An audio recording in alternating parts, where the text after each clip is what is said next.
asalaamu calaykum ramadaan kariim saaxiibayaal maanta qisadeenu waxay ku saabsan tahay qisa ka dhacday magaalo ku taalo dalka talyaaniga maalin maalmaha ka mid ah sannadkii 2017 dalka talyaaniga magaalo la yidhaahdo Verona oo ku taalo waqooyiga dalkaas ayaa waxaa ka dhacday qiso aad u xanuun badan magaalada ee ka dhacday dhacdada xanuunka badan ayaa waxaa ku hareeraysan dhul hawd ah oo kayn ah kayntaas waxay aad caan uga tahay doofaarada duurjoogta ah kuwa oo aad u khatar badan wixii ay ku arkaan gudaha kayntana waa ay weerarayaan oo way cunayaan si kastaba ha ahaatee waxaa jirtay haweenay talyaani ah oo caada u ahayd in ay waaberiga hore ka baxdo gurigeeda waxayna oradaa ku dhowaad 6 ilaa 7 kiilomitir kadibna gurigeeda ku soo laabato qubaysata kadibna shaqadeeda aado sannado badan ayay samaynaysay jadwalkaas joogtada ah waxay si fiican u kala taqaanay waddooyinka ku wareegsan kaynta maadaama ay gurigeedu u dhow yahay kaynta waxay kala taqaanay tallaabo kasta oo ay u qaado xagga iyo kaynta maalin maalmaha ka mid ah ayaa iyadoo ku jirta jadwalkeedii maalinlaha ahaa ee aalamiindada ayaa waxay aragtay god cusub oo waddada dhinaceeda ku yaala godkaani wuxuu ku yaalay meel aan guryo iyo warshado toona ku oolin oo duur ah way la yaabtay waxayna isweydisay sababta qof ugu qodi karo god meel sidan duur u ah wuxuu ku yaalay godka oo laga qoday wado marto bartamaha kaynta taasina way ka sii yaabisay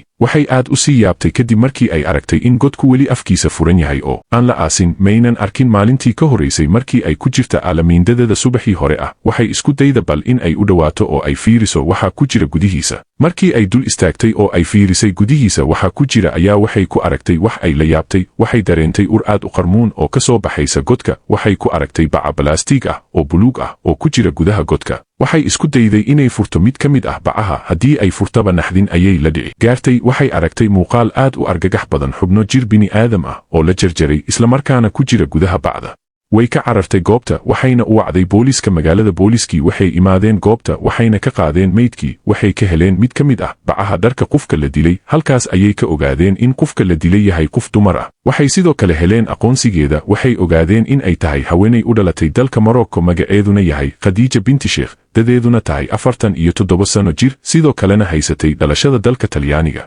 boolisku si degdeg ah ayaa waxay ula xiriireen qoyskeeda oo ku nool gudaha dalka Talyaaniga gaar ahaan magaalada Verona waxayna u sheegeen in ay heleen meydka Khadija binti Sheikh oo la jarjaray kadibna bac lagu riday waxayna u sheegeen qoyska in ay bilaabayaan baaritaanka kiiska gabadhooda qoyska markii ay maqleen in gabadhooda la dilay lana jarjaray jirkeeda arrinka maqalkiisa aad bay ula murugoodeen mana garanayn cid ka dambaysa dilkaas foosha xun xataa maysan garanayn cid Khadija wax kala dhaxeeyeen oo ay ku tuhmayaan in ay geysan karaan falkan foosha xun hadda baaritaankii ayaa socda waxaana lisku dayayaa in la gaaro dambiilaha booliiska ayaa isweydiiyey su'aashaan yaa waaye qofka sidaan u nacay Khadija ilaa heer uu jarjaro jirkeeda kadibna ku rido bac kuna tuuro god kaynta ku yaala weliba qofkan ka qoday godkan gudaha kayntan lama dagaanka ah kadibna xubnaha jirka Khadija inta uu jarjaray ku riday kana tagay godka asagoon duugin wuxuu ugu talagalay in bahalaha jooga kaynta in ay cunaan hilibkeeda sidaasna lagu waayo Khadija raq iyo ruux intaba balse Ilaahay ayaa wuxuu u soo diray haweenaydaas oo sabab u noqotay in la helo meydka Khadija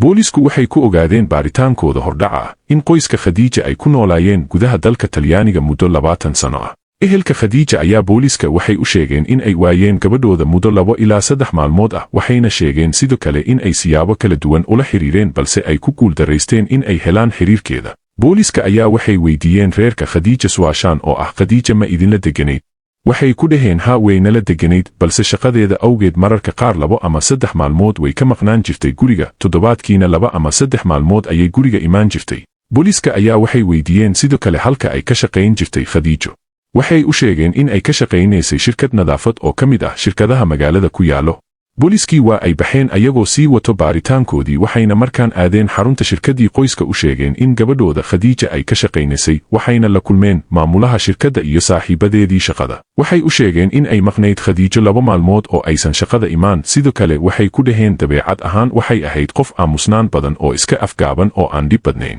taas ayaana ka sii yaabisay booliiska maadaama dilku ahaa mid aad u bahalnimo badan waxayna isweydiinayaan tolow qofkan sidaan dhan gabadhan u nacbay maxay ka galabsatay uu sidaan bahalnimada leh ugu dilay booliiska waxay raadiyeen taariikh nololeedka Khadija waxay ogaadeen booliiska Khadija in ay ku dhalatay dalka Morocco taariikhda markay ahayd 1979 markii ay jirtay 27 sano Khadija waxay isbarteen wiil dhalinyaro ah oo dalka Morocco u dhashay way iska heleen in muddo ah ayay wada socdeen kadibna waa ay isguursadeen kadib guurkoodii waxay u soo hijroodeen dalka Talyaaniga. waxay u ahayd xaaskiisa muddo Talyaaniga ayayna la joogtay, balse khilaafaad badan iyo mashaakil joogta ah oo u dhexeeyay Khadiija iyo odigeeda sanadka markuu ahay 2009 waxay isku afgarteen in ay kala tagaan. kadib markii ay kala tageen ayada iyo odigeedii, Khadiija waxay raadsatay shaqo inta aysan keenin Talyaaniga. xubna ka tirsan qoyskeeda oo ku sugnaa gudaha dalka Morocco waxay heshay shaqo kalkaalisonimo ah. waxay ahayd qof leh khibrad caafimaad oo ay soo baratay markay waddankadii joogtay. caafimaadka iyo xanaanaynta bukaanka iyo gargaarka degdega ah ee bukaanada loo fidiyo ayaa wax ugu bilownaayeen. booliiska kadib markii ay ogaadeen macluumaadkaas waxay isdhaheen maadaama ninkeedii hore ee ay kala tageen uu waddanka dhinac ka joogo, weliba magaalada Verona uu la joogo, waxaa laga yaabaa in ninkeedii hore ee ay kala tageen uu ka dambeeyo dilkeeda. booliiska waxay raadiyeen macluumaadka ninkeedii hore iyo goobta uu ku sugan yahay. hadda baaritaankoodii ayay ku ogaadeen in uu u safray dalka Morocco. booliiska waa shakiyeen, waxaana shaki geliyey in marka uu dilka dhacayay oo uu ku sugnaa gudaha dalka Talyaaniga, isla maalintii xigtayna uu safar ugu baxay dalka Morocco. waxay ku fikireen dilkan ninka fuliyey in uu asaga yahay uuna u cararay dalka Morocco. booliiska iyagoo adeegsanaya waddooyin sax ah ayaa waxay la xiriireen wasaaradda arrimaha dibadda ee dalka Morocco, waxayna la wadaageen in ay raadinayaan nin asal ahaan ka soo jeeda Morocco, haystana dhalashada dalka Talyaaniga oo maalmo ka hor ka soo duulay garoon diyaaradeed ku yaalo dalka Talyaaniga. dowladda Morocco ayaa ninkii raadisay, waxayna u sheegay in booliiska dowladda Talyaaniga ay doonayaan. waxayna u sheegeen in sida ugu dhaqsiyaha badan looga baahan yahay gudaha dalka Talyaaniga, gaar ahaan magaalada Verona. wuxuu ku yidhi dowladdiisii Morocco diyaar waaye, sida ugu dhaqsiyaha badana waan u soo gaabinaa safarkayga, aniga ayaana lugahayga ugu tagaayo iyadoo cidna i kaxaynin. ileen isma adkayn karo sababtoo ah wuxuu og yahay boolisku waddooyinka ay u soo mareen iyo in ay jiraan boolis caalami ah oo awood u leh in ay ku qabtaan gudaha dalka Morocco, islamarkaana asagoo jeebeysan inta diyaarad ku ridaan u diri karaano Talyaaniga. maalmo kadib tikidkiisa ayuu jartay, diyaarad ayuu raacay, wuxuu ka degay gudaha dalka Talyaaniga. islamarkiiba wuxuu isku dhiibay booliskii sugayay, wuxuuna u sheegay in uu diyaar u yahay in uu ka jawaabo su'aal kasta oo ay u qabaan booliska.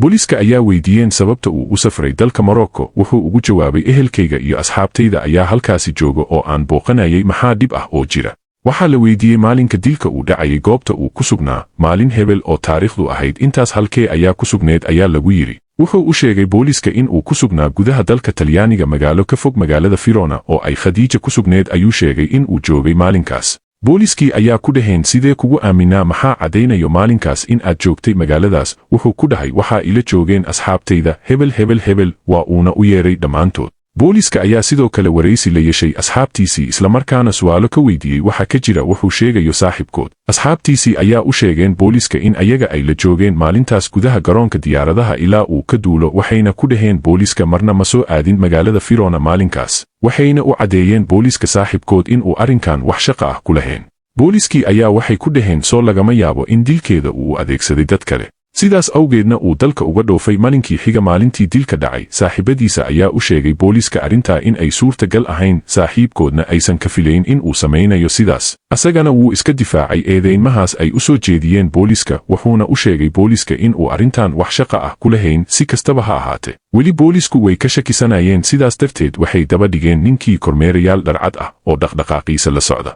kadib markii uu boolisku aruuriyey macluumaad badan oo ku saabsan Khadiija, qoyskeeda, masaariifta ay bixinaysay iyo dhaqaale ahaan sidee uga tiirsanayeen qoyskeeda, qarashaadka kala duwan ay bixinaysay, booliiska waxaa u soo baxday in ay jirto shaqo kale oo ay ka shaqaynaysay Khadiijo. sababtoo ah lacagta ay ka qaadanaysay Khadiijo shirkadda nadaafada ee ay u shaqaynaysay ma ahan mid dabooli kartay baahiyaha kala duwan ee familkeeda. halkaas booliiska waxaa ugu cadaatay in shaqo kale ay jirto. waxayna soo ogaadeen booliiska in Khadiija ay qaban jirtay shaqo kale. booliiska ayaa sheegay in ay ogaadeen Khadiija in ay subaxii aadi jirtay shaqada shirkadda nadaafada, halka galabtii ay aadi jirtay shaqo kalkaaliso caafimaad ah. waxa uu cadaatay booliiska in Khadiija ka shaqayn jirtay caafimaad oo ay kalkaaliso caafimaad oo gaar ah u ahayd nin lagu magacaabo Akim Edinay oo 51 sano jir ah. wuxuu ahaa Akim mid xanuunsan oo u baahan daryeel caafimaad oo joogto ah, sidaas awgeed ayuuna Khadiija uga dhigtay kalkaalisadiisa caafimaad ee khaaska ah. waxaa looga yeeray Akim Edinay xafiiska booliiska ee magaalada si baaritaan loogu sameeyo oo su'aalo looga weydiiyo arrintan. wuuna imaaday xaruntii booliiska ee looga yeeray,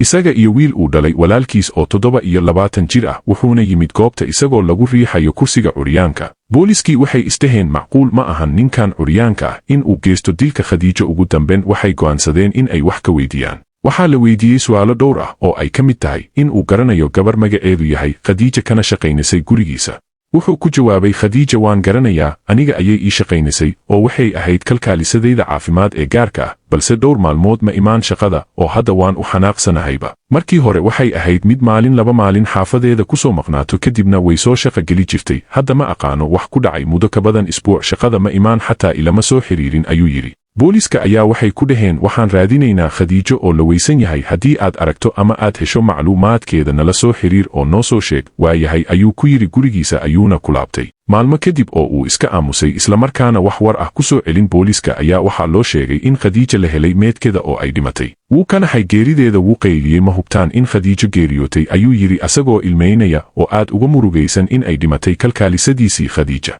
waxaa la weydiiyey maadaama ay khadiija kuu shaqaynaysay qof nuuci ah ayay ahayd ma sheekaysateen maxay kuu sheegtay oo aad ka ogtahay wuxuu u sheegay khadiijo in ay ahayd gabar aad u fiican bashaash ah shaqa yaqaan ah si fiican u qabanaysay shaqadeeda oo uu aad u jeclaa shaqadeeda markaas ayuu ku yidhi booliiskii xageed ka xaqiijiseen geerideeda yaa dilay maxay tahay sababta loo dilay booliiskii ayaa u sheegeen in ilaa iyo hadda aan la ogaanin dilkeeda cida ka dambayso baaritaan ayaa socda markii aan ogaano ayaan ku sheegi doonaa qofka ka dambeeyey dilkeeda iyo sababta uu dilay balse hadda weli baaritaanka ayaa socda oo wax macluumaad ah oo ku saabsan arrintan ma hayno sargaalka booliiska ee baaraya kiiskan ayaa wuxuu amar ku bixiyey in la dabagalo odigan dhaqdhaqaaqiisa waxaana la daba dhigay xubno dharcad ah oo kor kala socda dhaqdhaqaaqiisa xubnihii dharcadka ahaa ee la daba dhigay akim adinay maalmo kadib waxay soo ogaadeen in uu si caadi ah u socon karo akim oo uusan jiis ahayn islamarkaana gaariga maalintii lagu riixayay markuu imaanayay xarunta booliiska uu yahay filim ay jilayeen asaga iyo wiilka uu adeerka u yahay waxay kale soo ogaadeen in uu qaato mooto uu asaga wato marka uu doonayo in uu aado beertiisa